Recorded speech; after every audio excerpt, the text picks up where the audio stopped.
Xin chào tất cả các bạn, lại là mình đây. Hôm nay mình sẽ review một bộ phim, đó là một bộ phim, Mùi cỏ cháy. Câu chuyện dựa trên sự kiện có thật, tái hiện lại góc nhìn của người lính sinh viên, sự tàn bạo và khó quên của chiến tranh. Bây giờ chúng ta cùng vào chủ đề chính nào. 1971 Bắc Việt Nam tăng đòn bẩy tại các cuộc đàm phán Paris, quyết định triển khai binh lính đến các tỉnh giáp ranh với Nam Việt. Tuy nhiên, nhiều năm chiến tranh đã dẫn đến tình trạng quân đội thiếu nguồn lực, bắt buộc phải tuyển dụng các sinh viên. Vào tháng 6 năm đó, hàng trăm sinh viên từ bỏ bút viết để gia nhập quân đội, và sau đó bắt đầu khóa huấn luyện 6 tháng trước chiến tranh. Học chém lưỡi lê, đào hầm, hành quân theo đội hình, và nhiều kỹ năng khác. Nói tóm lại, có rất nhiều môn học và việc đào tạo là vô cùng khó khăn. Nhưng ngay cả như vậy, những người lính sinh viên vẫn giữ được sự vui tươi, ngây thơ của tuổi trẻ. Trong số đó có 4 người rất nổi bật. Thanh thích khôi hài và thường đóng vai phụ nữ. Xem anh ấy giống như xem một diễn viên hài vui nhộn. Anh ta luôn luôn làm tan biến mệt mỏi và buồn chán của mọi người. Người thứ hai là Hoàng Ngâm, viết được một bài thơ hay. Thường xuyên vui thì vẫn viết thơ, buồn cũng viết thơ. Người thứ ba là Long. Chơi đàn guitar rất giỏi, chăm chỉ và tốt bụng. Trong làng mà họ đóng quân, anh ấy còn chiếm được trái tim của một cô gái. Người thứ tư là Thăng, viết nhật ký mỗi ngày, ghi lại hành trình trong ngày. Mặc dù huấn luyện rất vất vả, nhưng vì chưa chiến đấu với kẻ địch, vì thế họ có nhiều cảm xúc thơ mộng hơn là sát hại. Tuy nhiên, khi đội quân phải ra đầu trận, mọi thứ trở nên nặng nề hơn. Có một người dân nhờ họ tìm chồng của mình. Cô gái yêu Long thì đầy những cảm xúc khác nhau. Cô gái đó đã tặng Long một mảnh khăn tay, và hy vọng gặp lại sau khi chiến tranh kết thúc. Trận chiến còn chưa bắt đầu, đã có sự chia ly và ly biệt, nhưng những người dọc đường rất nhiệt tình. Họ không chỉ vẫy tay chào tạm biệt, mà còn giúp đẩy thư từ về nhà cho các người lính. Thời gian đến tháng 6 năm 1972, khi họ bước vào vùng đất của tỉnh Quảng Trị, những thứ chào đón họ là những máy bay của quân đội Mỹ. Và đêm đó, đoàn xe bị tấn công bởi bom của Mỹ. Dưới sự chỉ huy của đại đội trưởng Phong, mọi người nhanh chóng xuống xe tránh đạn, nhưng vì Hoàng muốn giúp Long lấy lại cây đàn, nên đã xuống xe muộn. Kết quả là anh đã bị trúng bom. Anh đã bị thương và chảy rất nhiều máu. Quân đội Mỹ đã ngăn chặn họ về phía Nam. Cuộc oanh tạc vẫn tiếp diễn sau cuộc không kích. Họ đành vượt qua con sông, và đã chịu nhiều thương vong. Nhiều người thậm chí còn chưa nhìn thấy người đứng đầu quân đội Mỹ, mà đã hy sinh. Ngày tiếp theo, bộ đội đã đến trại. Thăng được bổ sung vào lớp liên lạc và trở thành chiến sĩ liên lạc. Hoàng được để lại để chữa trị. Đoàn quân sau đó tiếp tục tiến về phía Nam. Nhưng càng gần thành phố Quảng Trị, ở biên giới Việt Nam, lực lượng pháo binh của Cộng hòa trở nên mạnh mẽ hơn. Nhiều người cũng bắt đầu sợ hãi hơn. Khi băng qua sông Sơn Hà vào ban đêm, người chèo thuyền yêu cầu 20 người trong một nhóm. Hai nhóm cách nhau ít nhất 50 mét. Để giảm thương vong. Không nghĩ rằng khi qua sông phía trước là an toàn. Nhưng sau đó, đột nhiên bị quân đội Cộng hòa bắn pháo. Trong phút chốc, xác người nằm la liệt trên mặt sông. Long thấy tình hình đột ngột quay đầu bỏ chạy. Chạy vào bụi cỏ ven sông. Thăng khó khăn kéo anh ấy ra. Sau đó, họ thấy một đám người đang vác xác của động đội di chuyển. Ngay sau đó một đợt pháo kích mới bắt đầu. Nghĩ đến thân thể đứt lìa, máu thịt trôi sông. Rồi nhìn sang phía trước, ngay cả những người vác xác cũng đã hy sinh. Mọi người khác phân tán và chạy trốn. Anh ấy bị hoảng loạn bởi bom, trong khi la hét không được qua sông.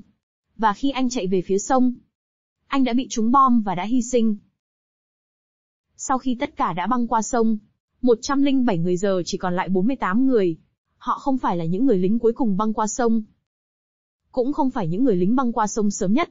Đêm đó, các đồng chí chịu đau buồn và chôn cất Long. Cùng với chiếc khăn tay và chiếc kẹp tóc mà cô gái đã tặng anh. Chúng được chôn cùng trong mộ. Nhưng không ai có thể ngờ rằng ngay sau khi các đồng đội ra đi, trời bắt đầu đổ những cơn mưa to. Long vừa được chôn cất thì lại bị bom đánh. Khi trời sáng, đất đã tràn ngập đầy bùn đất. Những người lính không chỉ phải tiếp tục chịu đựng hỏa lực của kẻ thù, cũng cần phải tìm ra những đồng đội đã hy sinh để chôn cất họ. Người thân ở miền Bắc được biết về tình hình chiến tranh thảm khốc trên mặt trận. Họ đã đến chùa để cầu nguyện cho các chiến sĩ. Trận đánh diễn ra vào mùa hè năm 1972. Đây là cuộc tấn công mùa hè trong chiến dịch Xuân Hè Bắc Việt. Đó cũng là trận Quảng Trị thứ hai, còn được gọi là trận bảo vệ Quảng Trị. Ngày 30 tháng 3 năm 1972, Bắc Việt cử 3 sư đoàn với tổng cộng 45.000 người. Với sự phối hợp của 2 trung đoàn thiết giáp, mất 1 tháng để đánh bại sư đoàn 3 của Bộ binh Việt Nam. Thành công chiếm được phần lớn lãnh thổ tỉnh Quảng Trị. Tháng 6 năm 1972, người kế nhiệm Trung tướng Ngô Quang Trưởng, tư lệnh quân khu 1 Việt Nam, dẫn đầu hơn 30.000 binh sĩ, dưới sự hỗ trợ lực lượng hải quân thứ 7, với sự hỗ trợ hỏa lực đầy đủ trên biển và trên không, bắt đầu chiến tranh khôi phục tỉnh Quảng Trị.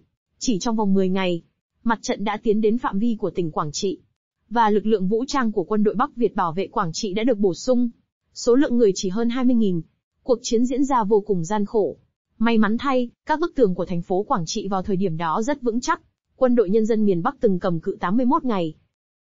Từ cuối tháng 6 đến giữa tháng 9, toàn bộ mọi thứ đã bị phá hủy, gây nhiều thương vong cho cả hai bên. Mãi đến lúc này, nhóm lính sinh viên này mới trút bỏ được sự non nớt của mình. Tiếp theo là tiếng cười ngày càng ít đi. Trong thời gian đó, họ không chỉ mất quân lực, lương thực, đạn dược, thuốc men cũng thiếu trầm trọng. Vì sự phong tỏa của pháo binh Mỹ, nhiều binh sĩ bị thương không thể được chuyển đến để chữa trị. Phần lớn thành phố cũng đã bị chiếm đóng. Quân đội Bắc Việt chỉ còn giữ một góc để chống lại. Tại thời điểm này, cấp trên lại ra lệnh cho họ phải giữ chặt vị trí, để đàm phán tại hội nghị Paris. Tuy nhiên họ đã nghĩ như thế này. Quân đội Nam Việt Nam và quân đội Hoa Kỳ cũng vậy. Hai bên liên tục đánh nhau. Để tăng cường lực lượng đàm phán, tiếng súng gần như không bao giờ ngừng. Trước khi ra trận họ đã làm thơ và viết thư tình. Bây giờ, họ chỉ muốn viết thư tuyệt mệnh, viết thư cho gia đình. Ngày trước Thành rất hư đốn. Mẹ anh ấy rất nóng giận. Bây giờ anh chỉ ước chiến tranh sẽ kết thúc sớm, để có thể về nhà và để mẹ anh đánh anh một trận tơi bời. Nhưng điều này đã trở thành điều không thể. Hy vọng duy nhất của anh ấy là sau chiến tranh, là gia đình đến đây để đưa thi thể anh về nhà. Nhưng hiện tại tình hình chiến trường đã không còn thời gian cho anh ấy nhớ đến gia đình. Máy bay của quân đội Mỹ quá mạnh, một chút sơ suất cũng có thể gây thiệt hại lớn. Mỗi lần chỉ có thể đợi cho đến khi quân đội miền Nam phục vụ bữa ăn, quân đội Bắc Việt đã có thể có được một thời gian nghỉ ngơi ngắn. Những người lính nấp trong hố chống nổ thậm chí còn cảm thấy rằng thật sự thoải mái khi đứng ngoài tiểu tiện. Điều đó thật xa hoa. Trong giai đoạn này, các người lính cũng phải tìm lại những niềm vui.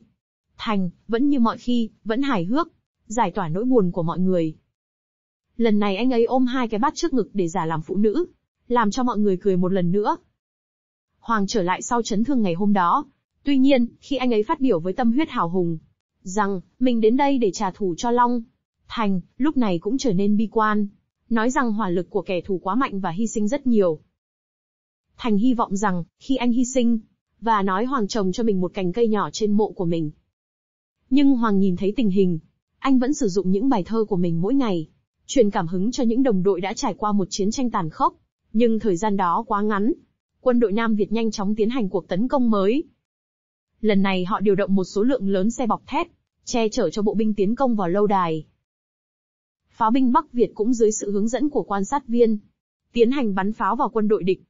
Hoàng là một trong số người chịu trách nhiệm quan sát vị trí của xe tăng địch, sau đó báo cáo cho pháo binh.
Thăng, đi nhặt đường dây liên lạc để tránh nổ trong trận chiến.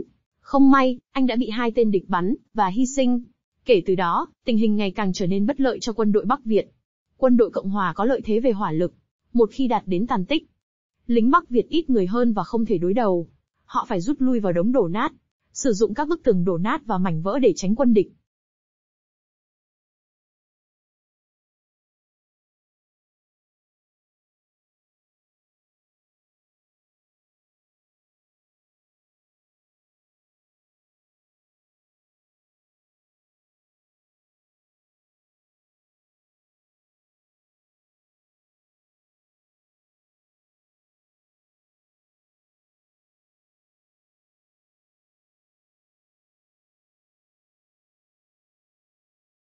Nhưng điều nghiêm trọng hơn là họ hết đạn dược và lương thực.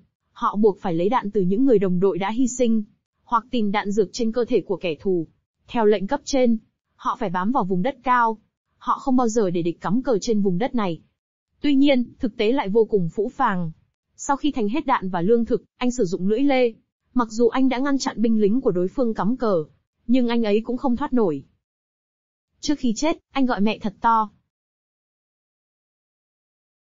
Những người lính nhân lúc tối đi tìm xác đồng đội.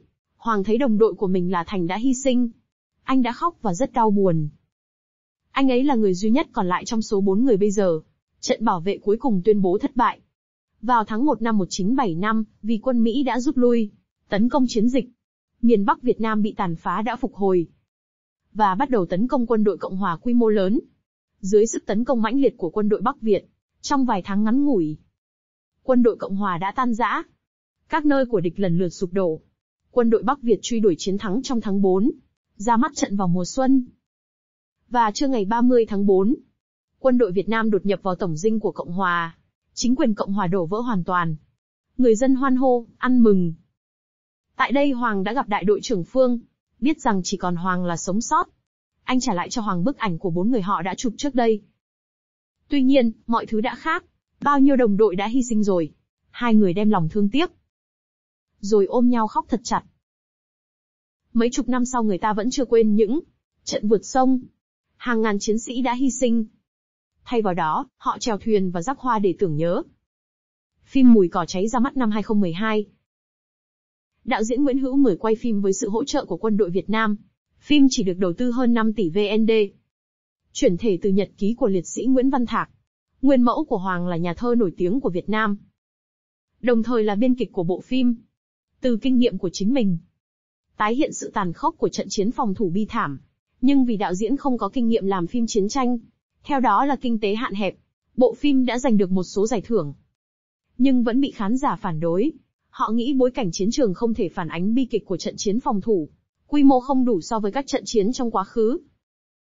Tuy nhiên, cá nhân tôi nghĩ, đầu tư hơn 5 tỷ để quay hiệu ứng này, đủ để khiến nhiều đạo diễn trong nước phải nể. Và sự dũng cảm của các người lính sinh viên, lật đổ chế độ độc tài của chính quyền Ngô Đình Diệm. Sự dũng cảm và kiên cường thể hiện khi đối mặt với cái chết, vẫn được khắc họa qua phim. Đến đây là hết rồi, xin cảm ơn các bạn đã lắng nghe mình review.